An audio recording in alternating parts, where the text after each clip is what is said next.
Yo, what's up, y'all? What's up, the Manosphere community? What's happening? It's your boy, it's your man in 100 grand, Doc G.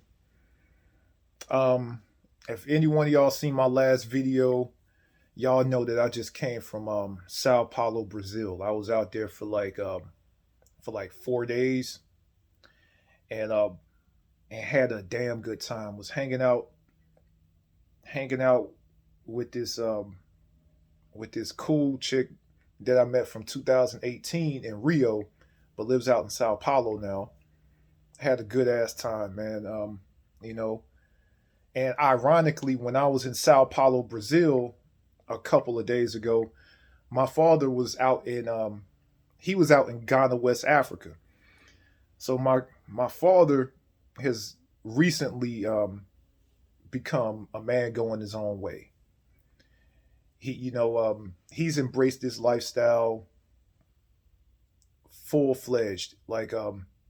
He's talking about leaving America for good and moving over there to Ghana in June of next year. And he told me about his experience over there in Ghana. And keep in mind, my father is 21 years older than me, so he's like in his early 60s. And he went over there to Ghana, and he was living his best life. He's building a house by the beach out there. He's already engaged. Like he already has. He was like, man, he could not keep the women off of him out there. You know what I'm saying? Like I've been stating earlier, as a man, you could be older and get women. You know, as a woman, you could be older and nobody really wants you like that. I hate to say it, but it's the truth. So my dad went out there and he's telling me about his experience out there. Man, he dated a 20-something-year-old chick. Dated this one. Dated a few chicks out there in their 30s and shit. Motherfucking you know, and he was living like a king out there. He was like, the women out there are so different. He was like, you know, like the woman he's engaged to, like she cooks for him every night, refers to him as a king, fucking and he mentioned, he's saying like she's cool with him getting another wife if he wanted to, because that's how the culture is out there. And I'm like, hell yeah. And he was living like a boss out there, you know? He was living like a boss out there. He was, you know, and he sounded so happy, man. And since he was out there in Ghana, he's lost 30 pounds ever since being out there in Ghana, because the food out there is healthier. You have to walk a few places, and just the way of life is healthier than over here in America.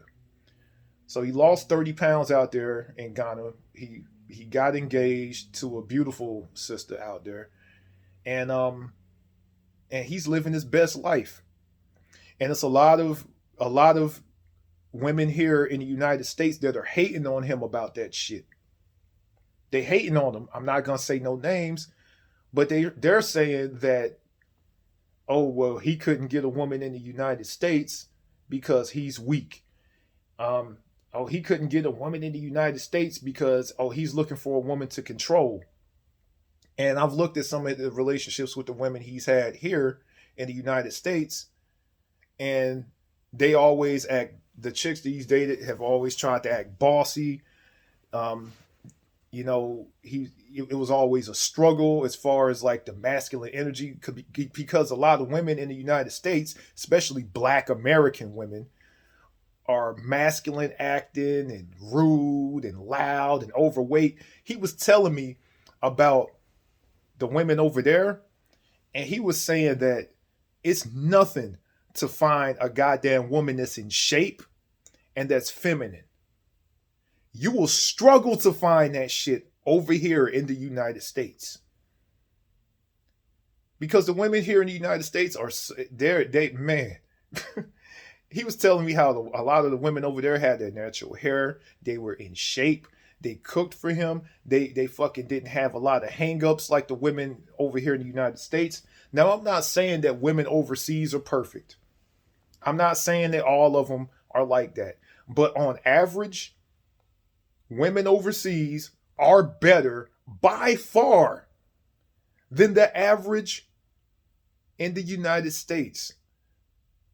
You know, and it's crazy because like he was telling me about these women over there in Ghana that he was with, and they bring a lot to the table. You don't even have to ask them what they bring to the table. And it's like, for example, he'd be able to tell he'll tell one of his fiance that he'll tell her, hey babe, go to the market and go get me some food. And she'll walk 5 miles with a basket on her head. No shit. Walk 5 miles to the market and get what the fuck he asked for and come back and walk 5 miles back and won't even complain about the shit. That's what the fuck I'm talking about. Whereas here in America, you can't even ask a woman to boil a hard egg without her bitching and moaning about it.